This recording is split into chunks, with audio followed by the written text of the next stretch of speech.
Gracias por la bienvenida y bienvenida a todos. Vamos a analizar un tema que preocupa a bodegas y a viticultores. Vivimos en un escenario global complejo, nadie lo obvia. Está marcado por la inestabilidad geopolítica, las tensiones comerciales y el precio de los costes. Y luego también eso se ve afectado por un cambio de consumo y de preferencias de consumo.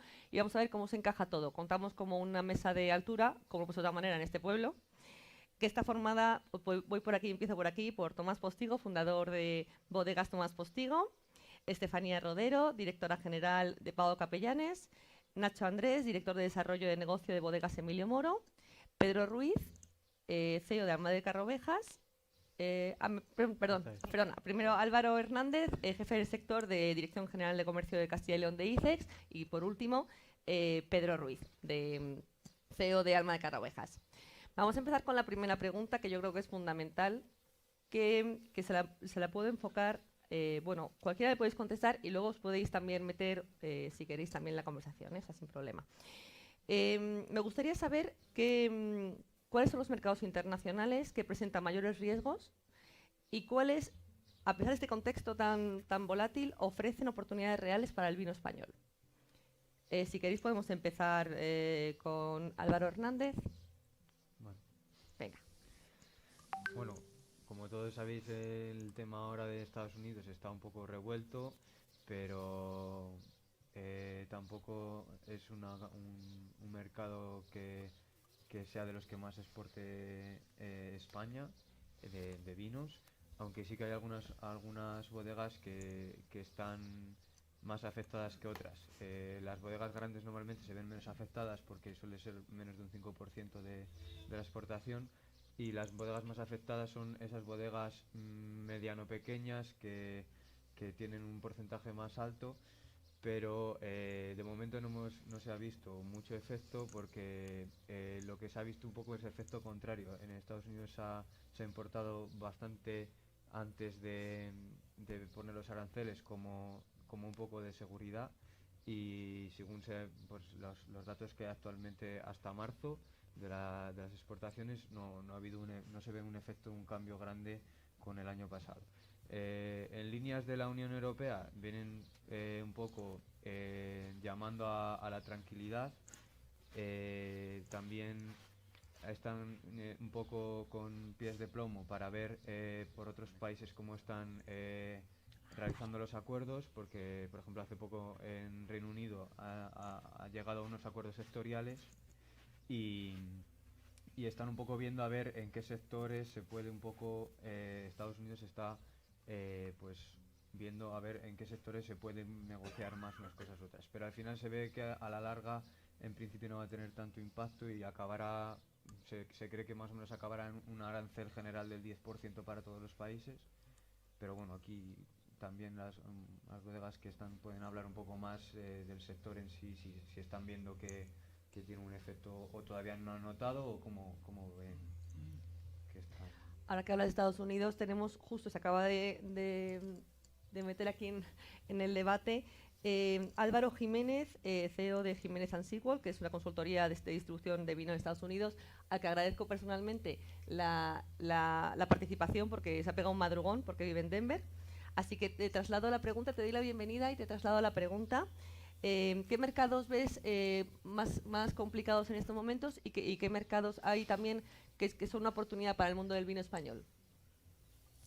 Buenos días a todos. ¿Qué tal? No, estoy en Kansas, no en Denver, Ah, vale, pero pues voy a ya Denver lo he ahora en empezado. una hora, porque Muy lejos. tenemos un evento allí. Ah, vale. Sí, no, gracias a vosotros, sí.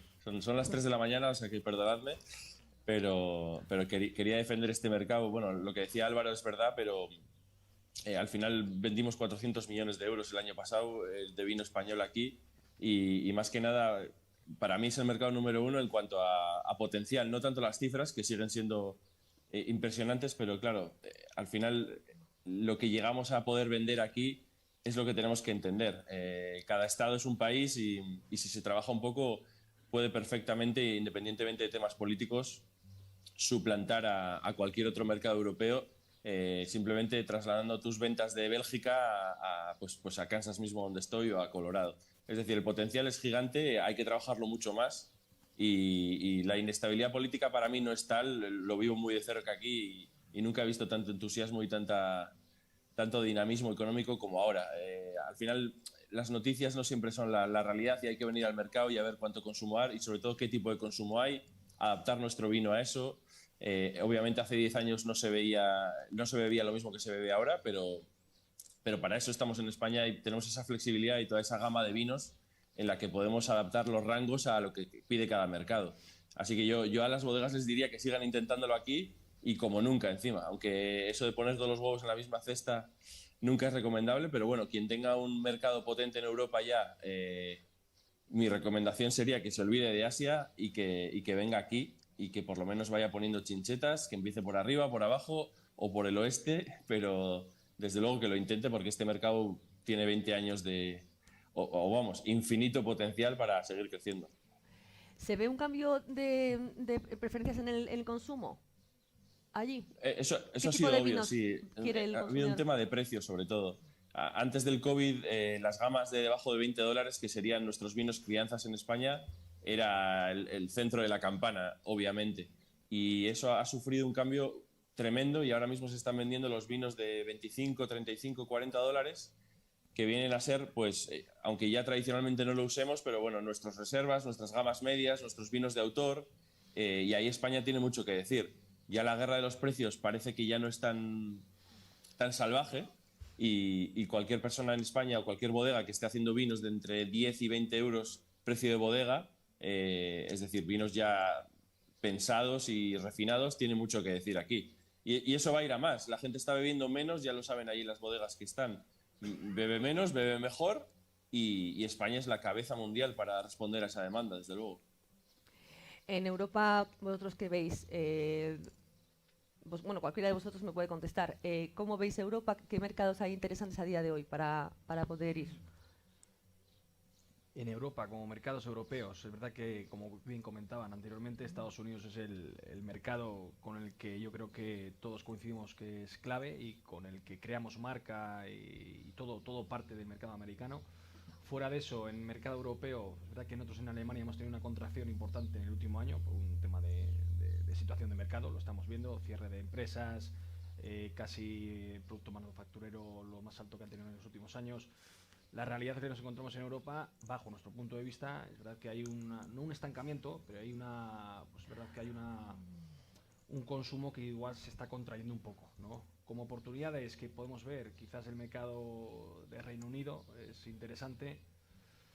Alemania no deja de ser un gran mercado y Suiza, por supuesto, en valor tienes unos condicionantes importantes, ¿no? En cuanto a lo que es producto de valor, ¿no? Que es un mercado que sigue fuerte, que sigue marcando una trayectoria positiva en cuanto a consumo y donde demandan historia y demandan productos de alto valor, ¿no? Entonces, bueno, quizás en Europa podríamos hablar de esos mercados.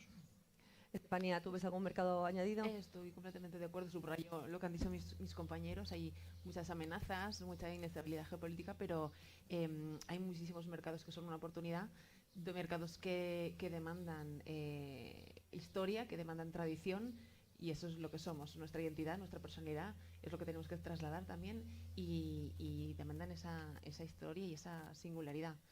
Y Estados Unidos, por supuesto, luego mercados como Asia, pues también son interesantes, Japón, Corea, y no nos olvidemos tampoco de todo Iberoamérica. Hay un potencial, yo veo, gigante. Yo lo veo con nuestros clientes que son unos entusiastas del mundo del vino y unos entusiastas del vino español. Al final somos la referencia para ellos y muchas veces vienen a vernos con una ilusión que es, bueno, a mí me alucina cómo desde allí siguen todas las bodegas de España y de esta zona en concreto. Nos tienen muchísimo cariño y ahí hay un potencial enorme. Como ha dicho nuestro compañero antes, el tema del precio, como al final se está polarizando tanto la sociedad, pues ahí al final el precio están dispuestos a pagar un buen precio y aprecian ese valor añadido. Se valora la calidad. Tomás, ¿tú ves algún mercado nuevo que sea interesante que nos ha mencionado? Bueno, primero quería dejar una cosa muy clara, muy importante, que incumbe a los vinos españoles. Tenemos la mejor relación calidad-precio del mundo. Los vinos españoles son muy baratos. por la calidad que estamos ofreciendo. Esto es algo de lo que tenemos que mentalizarnos todas las bodegas y no acomplejarnos, porque a veces vamos a exportar acomplejados. Y yo creo que eso es una losa que tenemos que quitarnos, tenemos que ir presumiendo. Y luego, mercados, bueno, en nuestro caso concreto somos la bodega más pequeña, los que estamos aquí sentados, producimos 300.000 botellas y hemos empezado pues por lo que consideramos más importante, solo exportamos un 10% de momento, no llegamos ni al 10%. Nuestro gran mercado es Suiza. Nuestro futuro pues está en Alemania, está en Holanda, está en México. Inglaterra la tenemos aparcada de momento, porque Inglaterra ya no es lo que era. Inglaterra era un país maravilloso para vender vinos caros y ahora se han vuelto los ingleses muy barateros, no sé por qué. Y luego donde estamos ya muy introducidos, por supuesto, es en el mercado hispanoamericano, especialmente en México y Puerto Rico. Y Estados Unidos, pues lo tenemos también un poco medio aparcado. Nos dan miedo los países grandes. Nos da miedo Rusia, nos da miedo China. Y siempre nos había dado miedo Estados Unidos, porque el problema de estos países grandes es que si exportas mucho, te vuelves dependientes de ellos. Claro. De hecho, nosotros con China no queremos saber nada. Nos parece que es un país infiel con sus proveedores. Y luego es una gente que quiere comprar vinos muy buenos, muy baratos, para venderlos muy caros. O sea, los chinos quieren quedarse con el margen del viticultor, del bodeguero y de todo el mundo, lo quieren todo para ellos. Y bueno, pues nuestro futuro ahora mismo está en... Sí que queremos entrar poco a poco en Estados Unidos, ya hemos entrado en algún estado, sin prisa, porque insisto, nuestra política no tener ningún cliente grande del que podamos depender y tener algún problema el día de mañana. ¿Cómo está afectando la inflación en la subida de precios, en la subida de costes? ¿Vamos a ver una subida de precios también? ¿Hace falta, encaja? ¿Tendría cabida? Álvaro, por ejemplo.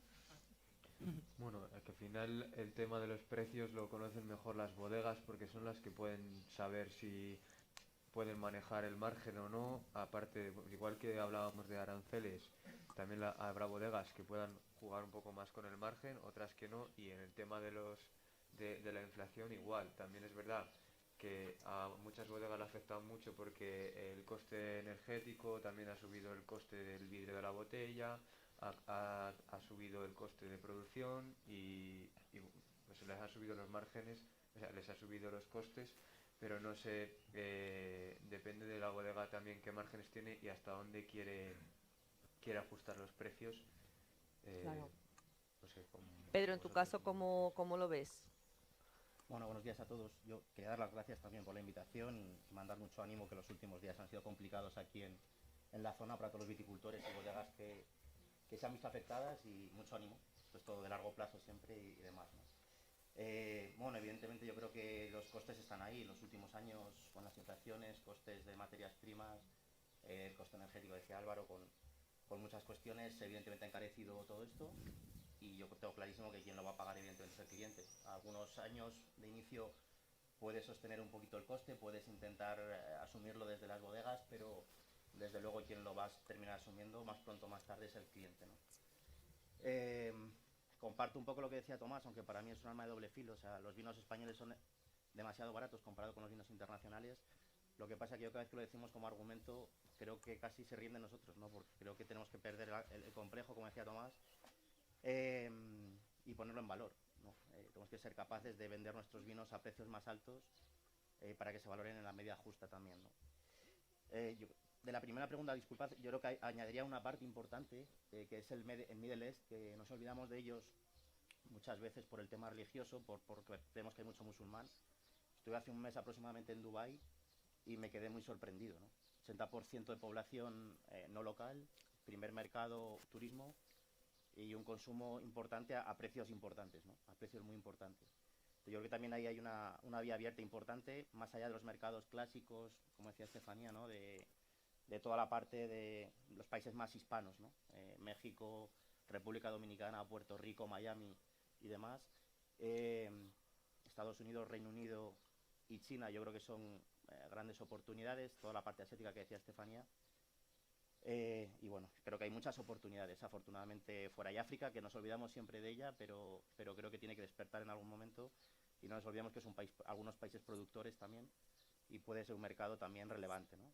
En este sentido. Y luego respecto a los costes, pues creo que efectivamente, ¿no? Y creo que hay una parte que se nos olvida siempre, que sí, hablamos de los costes de las bodegas, del cliente, pero si no somos capaces de vender a buenos precios nuestros vinos, el que sufre es el viticultor, ¿no?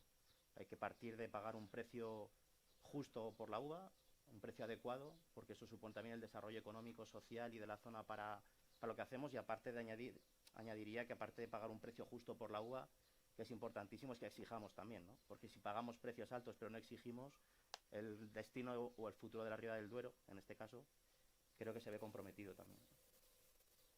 Sí, es muy interesante un tema de reflexión. Vamos a hablar del precio de la uva. Se prevé una campaña, según ha llovido, inmensa. ¿Qué va a determinar el precio de la uva? ¿La cantidad?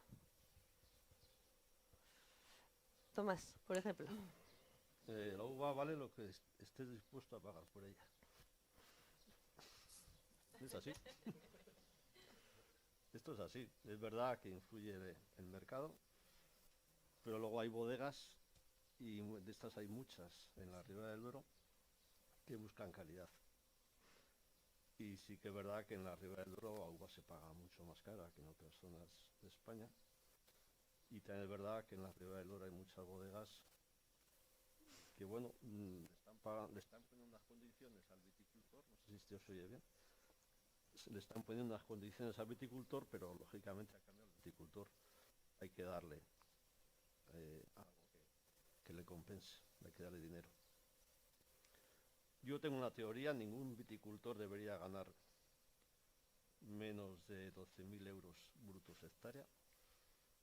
Eso para mí es algo que debería ser así, no lo está siendo, porque si queremos uva barata no puede ser buena. Espera, que se le ha estropeado. Yo creo que no se me oye. Ahora sí. Si queremos uva barata no puede ser buena. Si queremos uva buena no puede ser barata. Eso es de cajón. La incidencia del precio de la uva en el vino pues es muy variable, depende de las bodegas. En nuestra bodega es importante la incidencia, ¿no? En nuestra bodega la barrica y la uva se lleva, no sé el dato exacto, pero puede ser un 70% de nuestros costes de producción. En el caso concreto de la barrica ha subido en 3 años un 40%. Cuando te suben la barrica un 40%, tienes dos opciones: o subir el precio del vino o comprar barricas peores. Nosotros decidimos subir el precio del vino. Gracias. Cuando te suben el precio de la barrica un 40%, tienes dos opciones: o subir el precio del vino o comprar barricas peores. Nosotros decidimos subir el precio del vino, hemos tenido subidas importantes en 3 años. No hemos notado bajada de mercado, se mantienen las ventas. Y en el precio de la uva, pues, ¿qué queréis que os diga? Es que hay bodegas muy dispares, con criterios muy dispares. Mi opinión particular es que la uva de la Ribera, a pesar de ser las más caras de España, tendría que ser un poquito más cara. Quizá el problema que tenemos es que ahora mismo hay exceso de uva.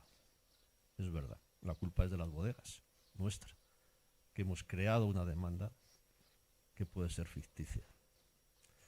Ahora estamos en un momento de excesiva producción. Yo creo que es una situación estacional. Aumentará la venta de las bodegas, aumentará el número de bodegas y a lo mejor dentro de 10 años vuelve a faltar uva. Creo que sí, porque la Ribera del Duero no para de crecer. Estamos en la mejor zona vitivinícola del mundo. No lo digo con pasión, lo digo con objetividad. Las ventas siguen aumentando. Lo que tenemos que ser muy prudentes para mantener el precio de la uva es ser muy prudentes en las plantaciones. No digo que se pueda plantar, que yo no estoy de acuerdo con eso. Digo que seamos muy prudentes, los bodegueros y los viticultores, en las plantaciones para no cargarnos el precio de la uva como ha pasado en Rueda. Tenemos la imagen de Rueda, que es una imagen perfecta de lo que no hay que hacer. Bueno, Ribera va a cerrar plantaciones el año que viene y el siguiente, me parece, ¿verdad? ¿Qué os parece? ¿Hay que parar para luego seguir?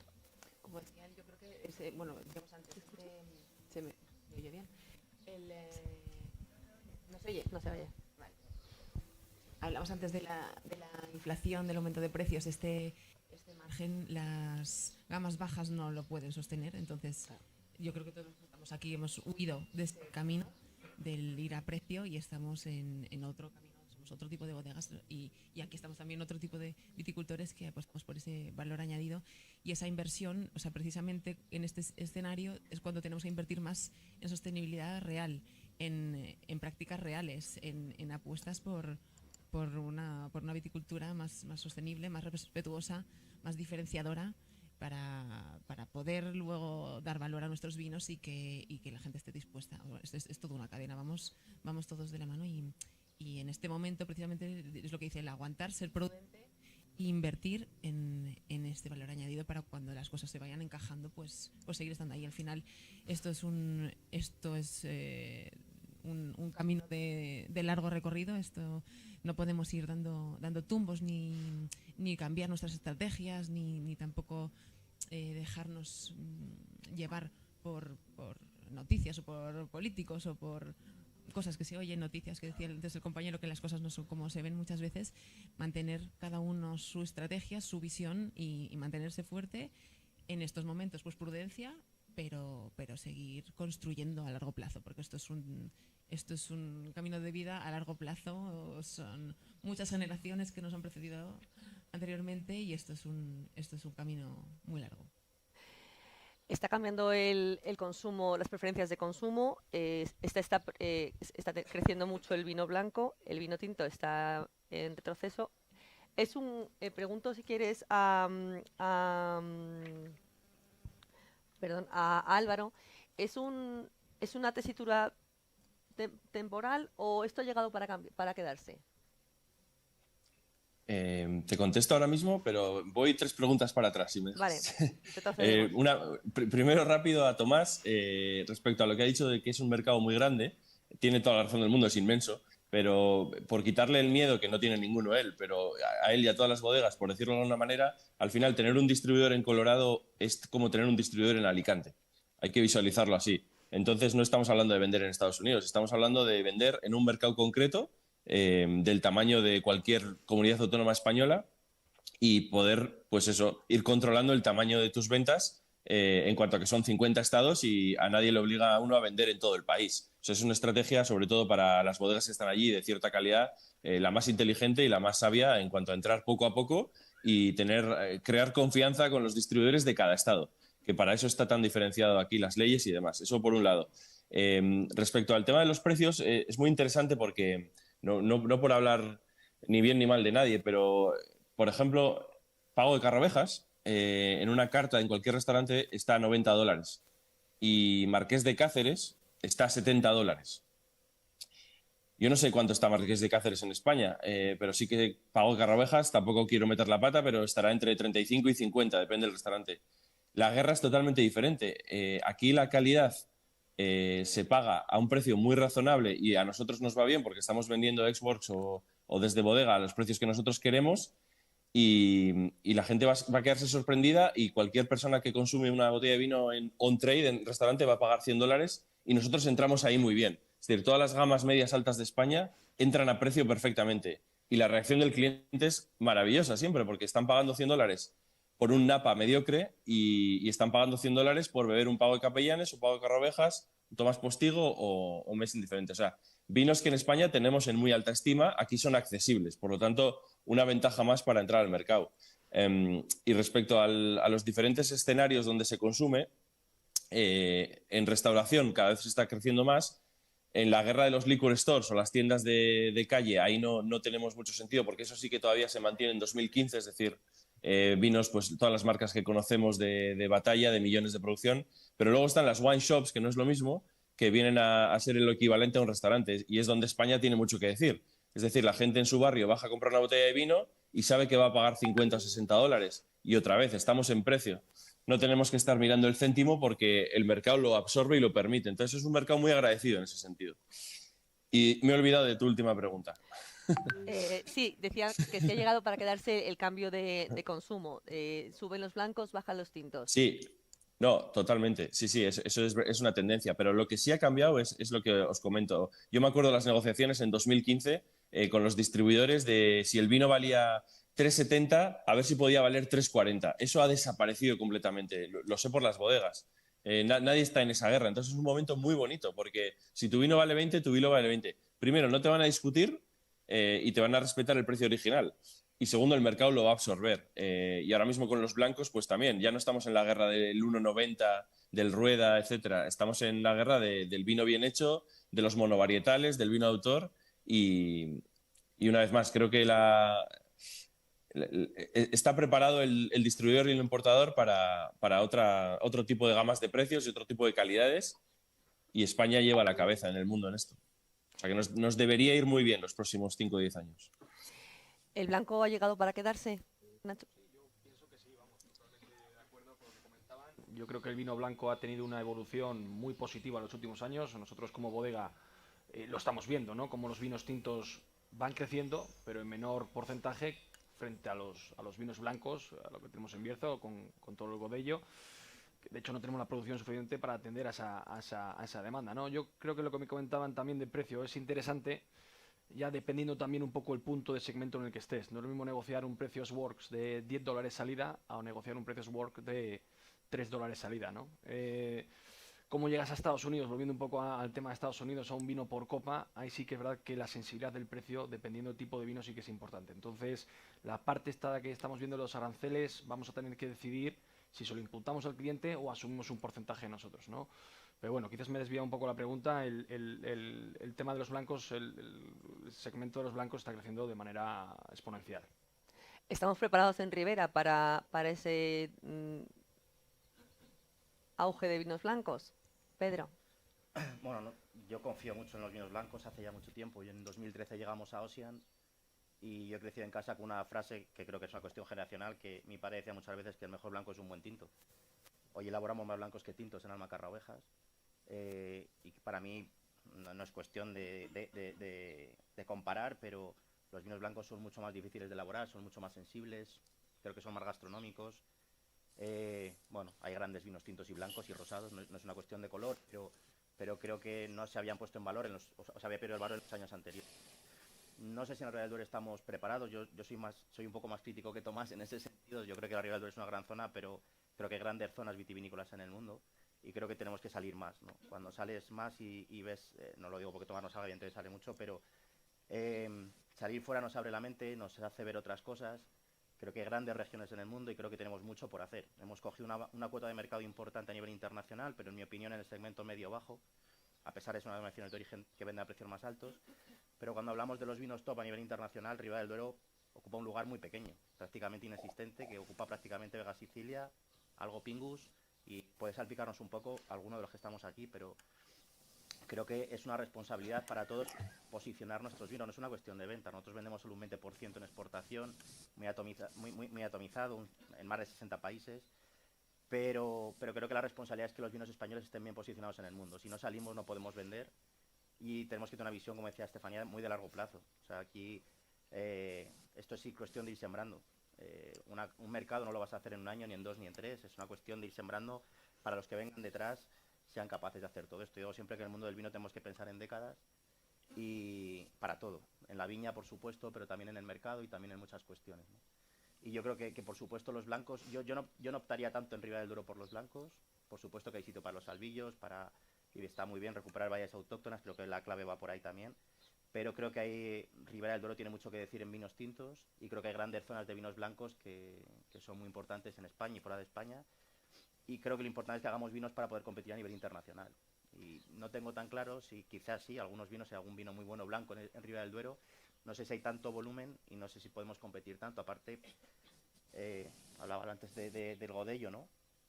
Ha ocupado un puesto en muy poco tiempo en el mercado, es maravilloso, pero ahora se planteaba también plantar Godello en rueda. O sea, no podemos ir con las modas constantemente. O sea, tenemos que tener muy claro qué es lo que queremos, evidentemente escuchar al mercado, pero tener muy clara la identidad, luchar por la identidad de nuestros vinos y tener claro dónde queremos ir, porque si no, esto se convierte en otra cosa, yo creo. Sí, es una reflexión importante. ¿Hay que adaptarse al mercado de lo que quiere ahora vinos blancos o hay que mantenerse en el vino de la tierra es tinta? Pues digo, bueno, tú eres un gran defensor de los vinos tintos y poco del albillo, pero bueno, dinos, ¿qué te parece a ti esto? ¿Hay que Eh, adaptarse? Yo soy un gran defensor del verdejo Por eso. Lo sé. y soy un forofo del verdejo. Y de todos los vinos que hago yo, a mí, de los míos, el que más me gusta es mi verdejo. Soy un entusiasmado del verdejo. Ya puesto a decir barbaridades, igual que he dicho que la Ribera del Duero es la mejor zona vitivinícola del mundo. Y tiene razón Pedro, que estamos todavía faltos de entrar en muchos sitios, lo cual deja ver. Ah, Pedro. No, allí. Ah, Pedro. No, allí. Ah, Perdón.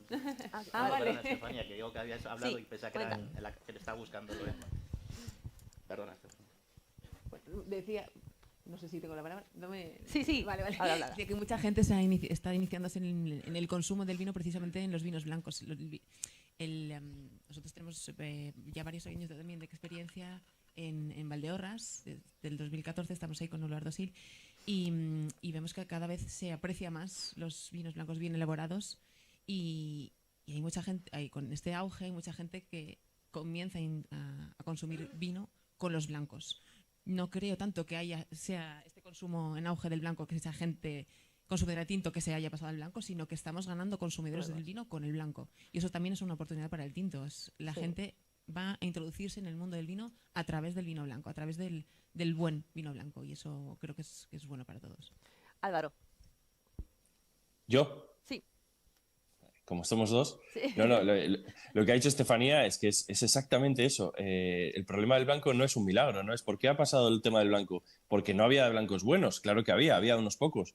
Pero ahora mismo en cualquier bodega de La Rioja de Ribera, por no hablar ya de Albariños, se están haciendo unas cosas maravillosas de verdad, con monovarietales, como han dicho el Albillo, maturanas en La Rioja. Realmente estamos sacándole partido verdejos fantásticos de gama altísima. ¿Cuál es el problema? Lo que decía también Pedro, la estrategia no ha sido a largo plazo. A mí me da mucho miedo el tema del verdejo porque está posicionado fatal. No es culpa de nadie, pero presentas un verdejo de 20 euros y te miran con cara de loco. Luego lo prueban y dicen es maravilloso. Pero claro, en la mente está otro precio mucho más bajo. Y, por ejemplo, Rioja ahora, con el tema de la moda de los blancos, pues lo ha hecho muy bien porque realmente el blanco riojano no estaba ubicado en ningún rango y ahora poco a poco lo están ubicando en un rango medio alto y luego el vino responde. Entonces, si haces vino bueno, da igual del color. Y encima, lo que dice Estefanía, ayuda mucho a que la gente entre luego a las gamas más que requieren quizá más pues, experiencia bebiendo, que pueden ser tintos y demás. Pero el movimiento es porque se está haciendo mejor blanco, ni más ni menos. Quiero añadir Sí. también que, no sé, a nivel de las bodegas, que algunos no sé si tienen vinos espumosos, porque también el vino espumoso en los últimos años ha crecido muchísimo y también algunos vinos más dulces. Y no sé si vosotros aquí en las bodegas tenéis esa gama de vino espumoso y si habéis visto ese crecimiento. Álvaro, tú desde el ICEX, bueno, contestar primero y ahora te voy a preguntar. Ah, ok, vale. Vale. No lo he visto. Vale. Álvaro, ¿tú qué consejo le darías a las pequeñas bodegas que trabajas con ellas en el ICEX que tienen dificultades para exportar? ¿Qué consejo le das? A ver, lo primero, como han ido comentando por aquí, ¿no?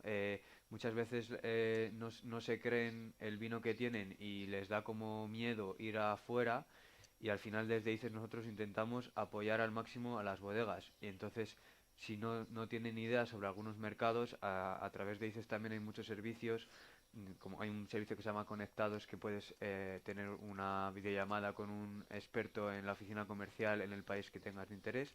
Si tienes varios mercados que no sabes dónde ir, pues estas pequeñas acciones pueden ir un poco vislumbrando en qué sentido o en qué mercado pueden ir, ¿no? Antes hablaba con ellos dos sobre el mercado de México, que está en pleno crecimiento.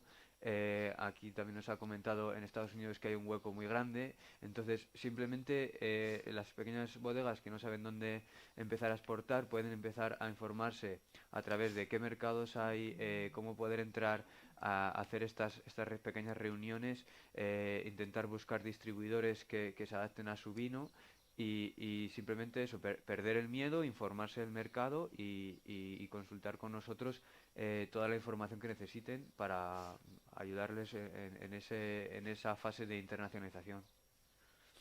¿Cómo imagináis el futuro dentro de 10 años? Pedro. Maravilloso. Seguro. Mejor que ahora, igual de bueno que ahora, mejor. ¿Un poco más estable? Perdón. ¿Un poco más estable? Yo creo que no va a estar estable nunca, ¿no? Pero creo que con eso tenemos que convivir y tenemos que... Pero también hablamos de estable y miramos para atrás y nos estamos quejando, pero hemos pasado un COVID, hemos pasado un montón de situaciones súper complejas y todo el mundo decíamos que se iba a acabar el mercado, que se iba a caer y no ha pasado absolutamente nada y no solamente eso, sino hemos ido creciendo en precio, en posicionamiento. O sea, miramos el precio de los vinos españoles de media hora. Lo que pasa es que creo que yo soy muy crítico desde dentro. Estoy en la comisión ejecutiva de la Federación Española del Vino, me invitó José Luis a entrar y después de la primera reunión dije, José Luis, yo no sé si debo estar aquí porque igual soy excesivamente crítico. Y dice, para eso te he traído. Digo, bueno, no sé, o sea, yo creo que tenemos muchas oportunidades. Evidentemente hay gente pasándolo muy mal, hay que tener mucho respeto por esto y mucho cuidado. Pero claro, tenemos que ver qué hemos hecho atrás, aprender de los errores y hacer cosas mejores adelante, ¿no? Hablabais antes de si plantar o no plantar en los próximos años. Yo creo que eliminar las plantaciones es un error. Creo que tenemos que dejar al mercado libre también. Y para mí hay una cuestión que es más importante, pero hay que poner cascabel al gato, que es quien arranca todo lo que no se tenga que haber plantado en los años anteriores. O sea, para mí no es que sobre viña, es que sobra viña que no se tenga que haber plantado en muchos sitios, todos sabemos que no se tenga que haber plantado, ¿no? Entonces yo creo que a partir de ahí, eso es lo que esa viña para mí sí que sobra y esa uva sí que sobra. Y esa uva tiene que salir al mercado y esa uva no hace grandes vinos. Entonces yo creo que ahí es donde tenemos que poner el foco, por una parte. Que ha caído el consumo, lleva cayendo 20 años, no es nada nuevo tampoco. Yo me siento súper orgulloso, hablamos de que a la gente joven no le gusta el vino. Yo veo a gente joven bebiendo vino, más interesada que nunca por beber vino, por formarse en el mundo del vino. Hablamos del tema salud. Yo soy psicólogo de formación, trabajé con alcohólicos rehabilitados durante 3 años. Le tengo mucho respeto a ese tema y creo que es algo que tenemos que tener en cuenta todos. Y creo que el vino, desde la defensa como cultura, como lo que supone para nuestras generaciones, las anteriores, las futuras, y para todo lo que hacemos y ha formado parte de nuestra historia, creo que tiene que ocupar un puesto. Y nos equivocamos cuando nos comparamos con la cerveza, nos equivocamos cuando nos comparamos con el vino sin alcohol, porque creo que el vino sin alcohol no es un sustitutivo del vino, sino de la cerveza o de otros refrescos, desde los respetos. Y creo que tenemos mucho por hacer, mucho trabajo por posicionar, muchas posibilidades desde dentro para salir fuera y para seguir mejorando, seguir posicionando nuestros vinos. Y yo me siento súper orgulloso de lo que está haciendo el vino español en España, en el mundo, y de todo lo que queda por hacer, que creo que es maravilloso. En este posicionamiento, Europa no lo está poniendo muy fácil. Bueno, con esto tenemos que competir, pero es esto, ¿no? O sea, sí es verdad. Y tenemos A nivel político, digo, ¿eh? No, a nivel político, a nivel saludable, todo el tema de etiquetado es complicado, el tema burocrático es complicado. Con esto tenemos que convivir. Por eso creo que cuando hablamos de que el vino es saludable y demás, y lo utilizamos como argumento, creo que nos equivocamos, porque creo que estamos poniendo en bandeja la réplica, ¿no? Entonces, claro que es salud, pero es otra salud diferente. No es salud física, es hedonismo, es placer, es bienestar emocional. Hay muchas cosas que aporta el vino, pero la salud física precisamente no lo es. Hay alcohol y no pasa nada, hay que tener cuidado con esto. Y etiquetados y demás, pues por supuesto que va a venir. Bienvenido sea si somos capaces de utilizarlo para... Yo creo que debemos darle la vuelta y aportar más valor al mundo del vino, con toda la reglamentación que tenemos y con todo lo que nos están poniendo, con todas las dificultades que vamos a encontrar, que las va a haber siempre, con dificultades de heladas, con dificultades de pedrisco, con dificultades, pero tenemos que poner en valor, diferenciarnos, tener muy claro dónde queremos ir, creer en lo que estamos haciendo y todo llegará seguro sin ninguna duda. Si os parece, si no tenéis alguna pregunta del público y si no, terminamos con una reflexión de cada uno de cómo veis eso, el futuro y bueno, por dónde podemos ir. Tenemos que ir. Tomás, si quieres, empezamos contigo. Bueno, como esto está lleno de viticultores, tengo que decirles que el futuro, estoy de acuerdo con Pedro, es maravilloso. La Ribera del Duero en el año 82 producía 15 millones de kilos. Hoy estamos casi, esta cosecha a ver cuánto viene, puede ser 150. Seguimos creciendo, nos falta mucho mercado por coger, por entrar, como ha dicho Pedro. con lo cual el futuro le veo impresionante. La Ribera del Duero es un niño que ha nacido y que está creciendo. ¿Hasta dónde vamos a llegar? Pues tenemos un techo muy alto, no me cabe duda. Con respecto al tema del vino de Europa, pues Europa lleva tiempo pegándose tiros en los pies. Estamos apañados. No voy a hacer crítica política ahora. Pero quizá lo peor que han hecho con el vino es decir que no es un alimento. El vino es un alimento. Una desdichada ministra en el año 2005 dijo que no era un alimento. Aquella ministra de Sanidad. Nos sobran ministros de Sanidad que atacan el vino, nos faltan ministros de Agricultura que falten el vino, que defiendan el vino. El vino es un alimento, hay que partir de esa base. Y el que no lo entienda, pues está cometiendo un error. Igual que el yogur es un alimento natural que procede de un producto natural que es la leche, el vino es un alimento natural que procede de un elemento natural que es la uva, por un proceso natural. Eso es una definición de alimento. Nos quieren quitar esta categoría, nos quieren meter ya hasta casi con las drogas. Todo esto es culpa de Bruselas, lo siento. Pues somos una denominación muy joven, también la tradición vitivinícola en España tiene pocos años de trayectoria comparado con el resto de países del viejo mundo, con lo cual tenemos muchísimo futuro por delante. Tenemos mucho que aprender, mucho que hacer y tenemos que focalizarnos en mantener nuestra identidad, en nuestra autenticidad, en nuestra personalidad de cada uno, como zona, como bodega, como viticultores, defender eso siempre y conectar con un consumidor que cada vez está más enterado y cada vez sabe más y cada vez está más informado y busca este tipo de proyectos que cuenten verdad, con lo cual tenemos muchísimos retos por delante y aquí seguiremos todos. Bueno, yo pienso que el futuro es prometedor. Lo que pasa que es como comentaban también anteriormente los compañeros, ¿no? Va a haber una exigencia cada vez mayor por los mercados, por los clientes. Nos enfrentamos a clientes consumidores cada día mucho más exigentes, más conocedores. Yo creo que también en cuanto a España, vamos elaborando mucho más respetuosos con lo que nos da el campo, representando una historia, contando una historia. Y yo creo que el futuro va a ser prometedor en tanto en cuanto nosotros nos sabemos adaptar a esos vaivenes que vamos a ver en los mercados. Yo creo que España irá cediendo espacio hacia mercados internacionales y yo creo que reducir los riesgos y el tener estructuras comerciales deslocalizadas que nos permitan adaptarnos a los mercados, pues yo creo que eso será un poco el éxito el que veremos en los años venideros, ¿no? Claro. Sí, yo al final voy también en la misma línea, ¿no? El futuro es prometedor y donde yo recalcaría más el futuro es en la exportación porque hay mucha oportunidad.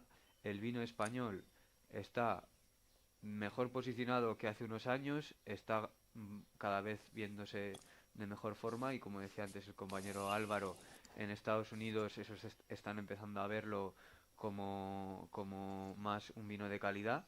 Entonces, bueno, simplemente adversidades vendrán siempre. Hemos tenido la pandemia, el tema regulatorio en la Unión Europea, vendrán más cosas que no sabemos ahora, pero lo que hay que hacer pues es seguir adelante, perder el miedo, como he dicho antes, a exportar y lanzarse a los mercados internacionales porque hay un potencial increíble. Le dejamos paso primero a Álvaro. A ver, Sí. Álvaro Jiménez, cuéntanos también tu última reflexión. ¿Cómo ves el futuro? Yo el futuro En lo una veo década. maravilloso, pero por una sencilla razón, porque no se ha hecho, es decir, la gráfica no es que de repente hemos ido subiendo despacio y con cadencia. La gráfica de los últimos 5 años en cuanto a calidad y consistencia es única. Entonces estamos en un momento en el que no hemos estado como país nunca. Así que es verdad, la percepción ha cambiado y tenemos que aprovechar esa ola.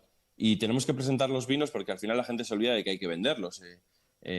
Nosotros porque estamos en esta parte, pero hay que presentar los vinos en entornos mucho más serios y mucho más sofisticados y eso les toca a las instituciones hacerlo porque no es lo mismo presentar un vino de un modo desenfadado, con una campaña desenfadada o unido a lo de siempre que hemos hecho, al jamón y al flamenco, o realmente empezar a pensar en mercados casi de lujo, que es lo que nadie ha planteado y es donde tenemos que estar. Y en cuanto mueves la aguja en esa dirección, el vino español responde. Así que nos toca un desafío ahora de verdad, sin ningún miedo, ir a comer la tostada al vino francés, porque es que en el cara a cara le vamos a ganar. Pero para eso tenemos que creérnoslo y presentarnos en escenarios que nos soporten y nos merezcan. Así que, bueno, vienen años interesantes. Muy bien, Pedro, terminamos contigo.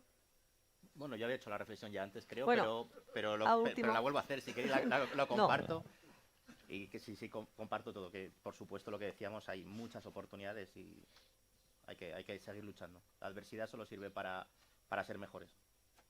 Pues si queréis, queremos terminar con alguna pregunta del público. ¿Algún viticultor?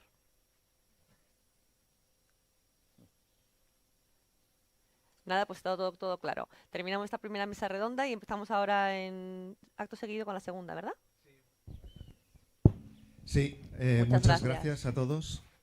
Yo creo que se merecen un aplauso tremendo porque nos han dado claves muy importantes para entender hacia dónde va el mercado del vino, cómo tenemos que responder desde el punto de vista del mercado de la uva. Y bueno, os agradezco muchísimo vuestras intervenciones y el que os hayáis metido en